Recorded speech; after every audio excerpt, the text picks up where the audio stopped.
এক বছর পর দগদগে স্মৃতি হয়ে ফিরে এলো রক্তাক্ত জুলাই। স্বাধীন বাংলাদেশের ইতিহাসে অন্যতম নৃশংস মাস, যেই মাসে ছাত্র জনতার উপর নির্বিচার বুলেট চালায় শেখ হাসিনা সরকার। নড়ে ওঠে 16 বছরের ফ্যাসিবাদী মসনদ, 1400 শহীদ আর প্রায় 20,000 আহতের আত্মত্যাগের ঋণ এখনও খুঁজে ফিরছে নতুন বাংলাদেশকে। দর্শক, জুলাই গণঅভ্যুত্থানের মাস ঘিরে আজ থেকে চ্যানেল 24-এর সংবাদে থাকছে বিশেষ আয়োজন রক্তে ভেজা জুলাই। আজকের রিপোর্ট শফিকুল ইসলাম সবুজের।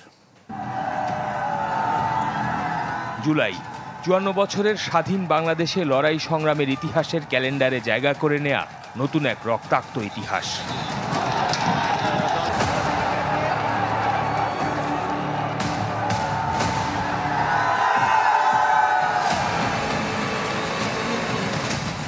ছাপ্পান্ন হাজার বর্গমাইলে ছড়িয়ে পড়া দ্রোহের আগুনে স্বৈরতন্ত্রের মসনদ পুড়িয়ে নতুন বাংলাদেশ গড়ার গল্প, যে গল্প রচনা করতে প্রাণ দিয়েছেন 1400 মানুষ, অঙ্গ হারিয়েছেন হাজারো যোদ্ধা, আহতের তালিকায় 20,000-এর বেশি।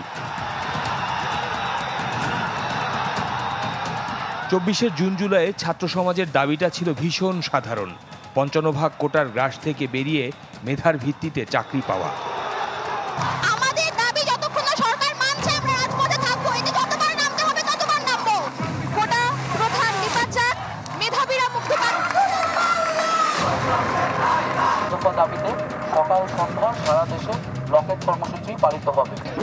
কোটা বিরোধী আন্দোলনকে ক্ষণে ক্ষণে কটাক্ষ করেই ক্ষান্ত হননি তৎকালীন সরকার প্রধান।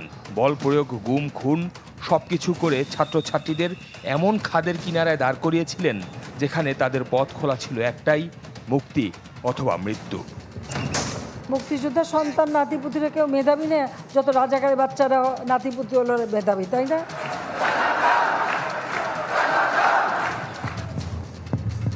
তাই তো শেষ মুহূর্তে তড়িঘড়ি করে আদালত থেকে কোটা বাতিলের রায় এনেও আবু সাইদ মুগ্ধদের জীবনের দেনা মেটাতে পারেননি শেখ হাসিনা। অতঃপর কোটা বিরোধী সংগ্রাম রূপ নেয় আওয়ামী ফ্যাসিবাদ পতনের আন্দোলনে। 16 বছরের সীমাহীন বৈষম্য, গুম, খুন, দুর্নীতিতে অতিষ্ঠ জনতার স্রোত মিশে যায় রাজপথে।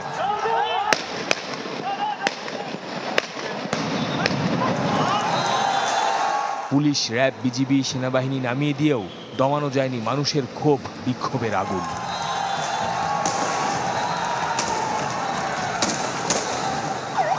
শেষমেশ ইন্টারনেট বন্ধ করে দিয়ে 18-19 জুলাই ছাত্র জনতার উপর চালানো হয় বর্বর হত্যাযজ্ঞ। কিন্তু শোষকের বন্দুক থেকে যতই গুলি বেরিয়েছে ততই ছড়িয়েছে আন্দোলনের স্ফুলিঙ্গ। দফায় দফায় দেয়া কারফিউ ভেঙে ছাত্র, শিক্ষক, কৃষক, শ্রমিক, পেশাজীবী, বুদ্ধিজীবী, শিল্পী, দল মত নির্বিশেষে পথে নামে সব শ্রেণীর মানুষ। আন্দোলন রূপ নেয় গণ অভ্যুত্থানে। যেন এই গুলিটা থামানোর চেষ্টা করা হয়। আমরা আমাদের সন্তানদের রক্ষা করার জন্য এসেছি। 3 আগস্ট ঢাকার কেন্দ্রীয় শহীদ মিনার চত্বরে লাখো জনতার জমায়েত থেকে ঘোষণা আসে এক দফা শেখ হাসিনার পদত্যাগ। আমাদের এক দফাটি হলো শেখ হাসিনা সহ এই সরকারের পতন এবং চাকরিবাদের ছিল।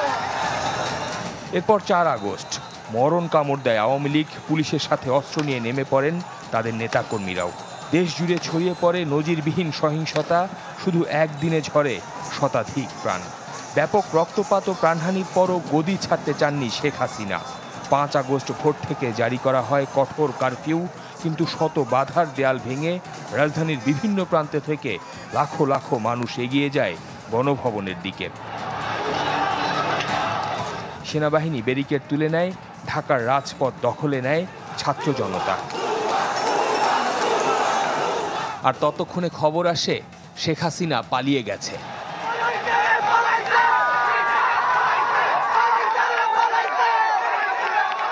ষোলো বছর ফ্যাসিবাদের কেন্দ্রবিন্দু হয়ে ওঠা গণভবনে 5 আগস্ট যে দৃশ্যের অবতারণা হয়েছিল, নতুন ইতিহাসের পাতায় তার নাম 36 জুলাই।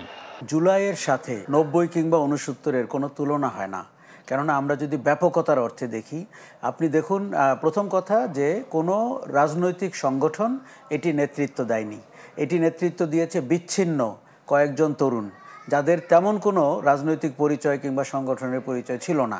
কাজেই জুলাই হচ্ছে আমাদের ক্রাউডসোর্সড রেভলিউশন, আউটসোর্সড রেভলিউশন।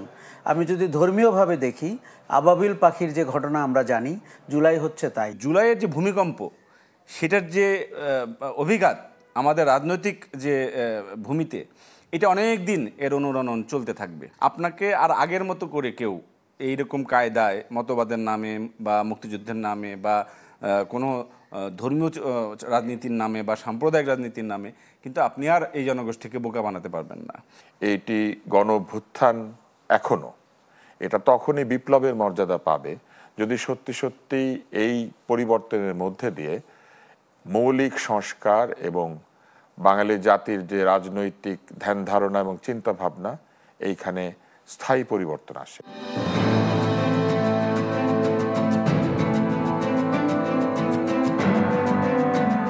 যে জুলাই জন্ম দিয়েছে নতুন আশার, নতুন স্বপ্নের, তবে শহীদদের সেই স্বপ্নেরা কতটা বাস্তবতার পথ ধরে হাঁটছে, সামনের দিনে অপেক্ষা করছে সেই হিসাব নিকাশ। শফিকুল ইসলাম সবুজ, চ্যানেল 24, ঢাকা।